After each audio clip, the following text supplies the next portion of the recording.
Now then, have you missed me?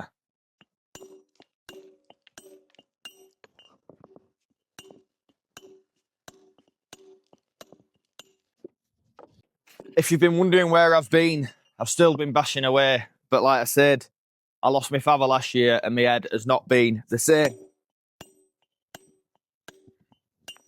But doing my content helps me keep focused. So what I'm going to start doing over the next couple of weeks is talking you through some stone dressing techniques, tricks of the trade, and also watching me on my travels across Yorkshire and Lancashire. Right, there were 1,000 tonne in this pile when I started it back in October, just after my father passed away. Because I just wanted to get back into pretty much one place, get my head down and just crack on. And that's what I've done over the last 3 months.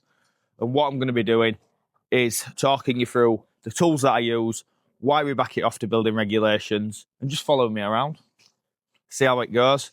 So let me talk you through facing stone. We're going to back a piece off and I'm going to tell you why. Modern day building regulations stipulate that reclaimed stone has to be backed off. Let me do that again. Oh. So modern day building stipulates that reclaimed stone has to have a bed depth of between 100mm to 150 on the bed. The bed means front to back. So what I then do is proceed to reduce that with a hammer and a chisel. A little trick is my punch walling hammer that I use is 5.5 inches. So if I'm unsure, then I can just drop it on there and get my eye and then proceed to back it off like so. But look at the rotation and the angle of my wrist, yeah, and how I let the carbide do the work. My phone's ringing.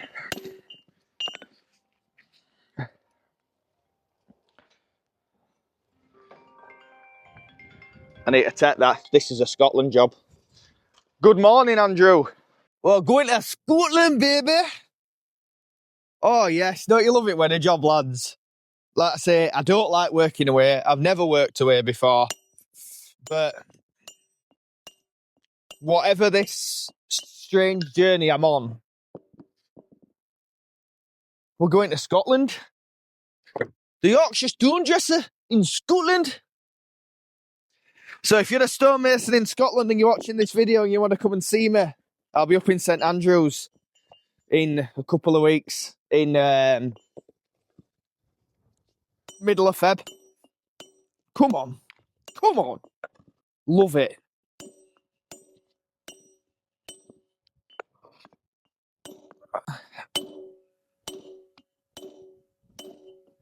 That's a hard bugger, that. Innit? Oh, now our lass is ringing me. I'm not going to get any stone done, am I? The wife. I've kind of lost the track of where they were on about now. Anyway. But yeah, that were our lass. What a lass. What a lass. You know what I mean? I'd have been note without her. Note at all. So back to business anyway. So this is come from the Stores Hall uni accommodation in Huddersfield, where they have knocked down over 3,000 tonne of stone to build some big monster houses. And if you're wondering why they are actually quite close to bed anyway, is they only built this in the 90s. They built it in the 90s, then knocked it down 30 years later, because they sold it. Council for you, innit?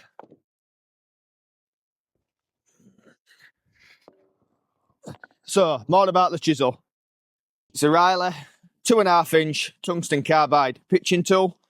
That there is your cutting edge, and it's so important to keep that as sharp as you possibly can. I keep mine sharp for about 2 or 3 days, and they're angled perfectly to break in the stone. Like, look how I angle that in, and it'll leave it nice and flat, like that. You know what I mean?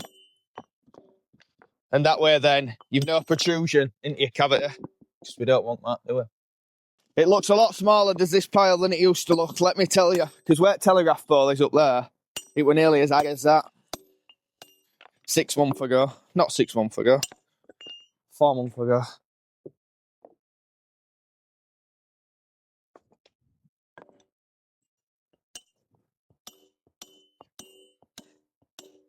This gobbo's not the best though, because they used that horrible pink gobbo back in there. Not back in there. I wouldn't even say it 90s is back in there because I was born in 90s.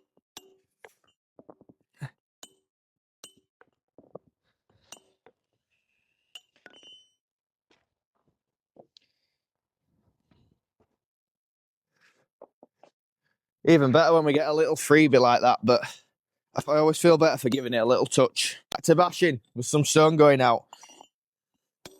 So, like I've said before, the most important thing when you do dress stone is the angling of the chisel. And if you look at me, how I rotate my wrist, I'm very lucky to be dressing this sort of stone. And like over the last couple of months, I've earned some good cash, really. I've earned some good money. With all my work obviously being on a price worker piece rate, I get paid for how much I produce. So if I don't work, I don't earn, I don't bash no stone, I don't get no brass. Try get it now so you can see a bit clearer. Like, I know it don't look like I'm taking a lot off, but obviously it's what has to be done to make it suitable again for building. And then sometimes it can be coursed. So coursing is where you measure the face of the stone and then place it on the right increment so it diminishes up your building.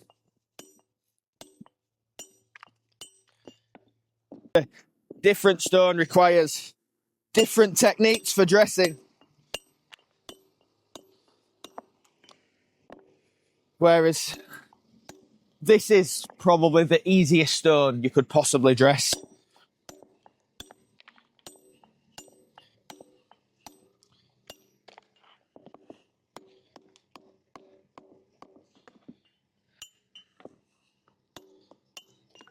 I've been in this pile.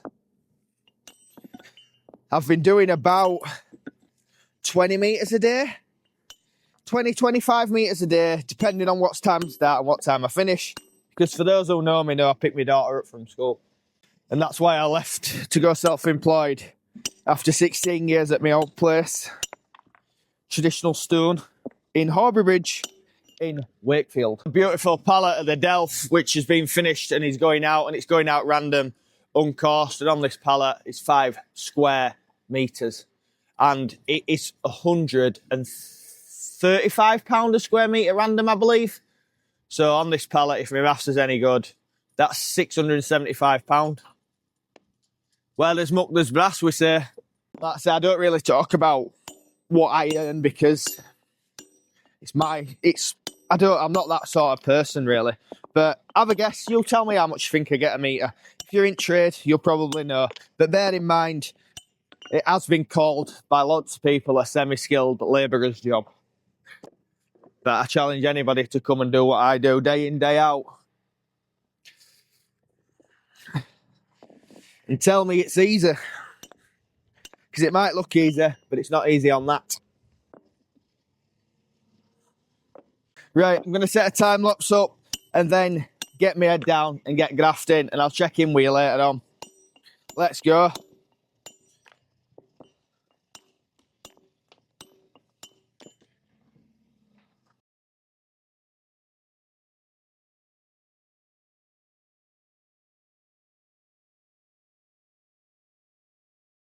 Snap time. Forgot my fork, Anna. So we'll use a paracetamol packet. Should always carry cutlery, but I ain't got any.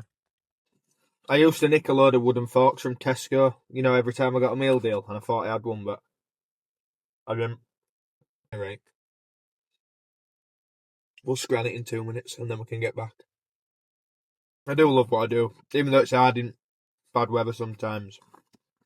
But to be able to pick up my daughter from school every day is with Breakfast Club, to drop her off, do a shift, pick her back up. It's a good life, really. Hard, manually, but there's not a lot of people who can do what I do. See, I've been self-employed now. We're going into 5 years. Yeah, it will be. It is the best thing I've ever done. To go on my own. Changed my life. Lad, and I wasn't even lad, I was 30. 32? I don't know. Just go for it. Don't let anybody ever tell you it won't work. Because you'll make it work if you want it. Who's that? Work for tomorrow? Yes. Halifax. Oh, you this phone? So I had to put my camera away because it blew over and has broke one of the attachments for the battery. But I managed to get 3 pallets out, and now it's time to get home. Because I've got a meeting with the accountant.